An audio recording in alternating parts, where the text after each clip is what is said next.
मुंबईतील पत्रकार महापालिकेला लागले भेट। हे बघा पत्रकार असे खाली बसलेत। विषय क्रमांक हा जो 31 आहे घनकचऱ्याचा, त्या संदर्भामध्ये आता मी दुसरा नवीन जो आपला पालिकेने जमीन आणलाय मला जो नवीन हा माझी प्रतिक्रिया हा सुरू होईल म्हणजे नवीन बसवण्याच्या प्रस्तावाला आहे।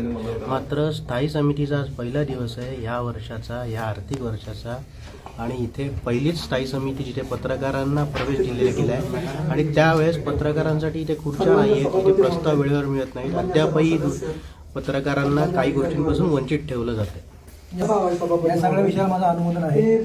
आपण जो आता विषय आणलेला आहे मुंबईतील घनकचरा प्रक्रिया प्रकल्प, आता जवळजवळ 48 लाखाचा प्रस्ताव आहे एसीचा वातानुकूलित यंत्रणेचा, ज्या बंगल्याचा वापर फार कमी होतो तिथे 48 लाख रुपये खर्च होतो आणि जिथं खरोखर पत्रकारांना बसायला दर आठवड्याला गरज पडते तिथं खुर्च्यांची कमी आहे।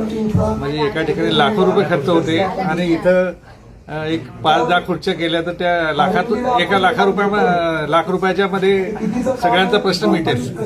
पण 1 लाख रुपयामध्ये 20-25 खुर्च्या येऊ शकतात, पण त्या 1 लाख रुपयाला बजेटमध्ये कमी पडते आणि ज्या ठिकाणी महापौर बंगला आहे त्या महापौर बंगल्यात महापौर सुद्धा राहत नाहीत, मात्र त्या ठिकाणी 48 कोटी खर्च का, असा सवाल आमचे पत्रकार विचारत आहेत। नवी मुंबई महानगरपालिकेच्या स्थायी समिती बैठकीत पत्रकारांना अत्यंत अपमानास्पद वागणूक मिळाल्याचा प्रकार समोर आला आहे। बैठकीदरम्यान उपस्थित पत्रकारांसाठी साधी खुर्ची नाही, परिणामी अनेक पत्रकारांना खाली बसून काम करावे लागले। पत्रकार हे लोकशाहीचा चौथा स्तंभ मानले जातात, मात्र अशा प्रकारे त्यांच्याशी वागणूक दिल्याने नाराजी व्यक्त केली जात आहे। संबंधित अधिकाऱ्यांनी या बाबीकडे दुर्लक्ष केल्याचा आरोपही होत आहे। दरम्यान दुसरीकडे महापौर बंगल्यावर मोठ्या प्रमाणात खर्च केल्याचा मुद्दा चर्चेत आला आहे। पत्रकारांसाठी साधी खुर्ची नाही, महापौर प्रत्यक्षात त्या बंगल्यात राहणार नसतानाही तेथे तब्बल 48 लाख रुपये खर्च करून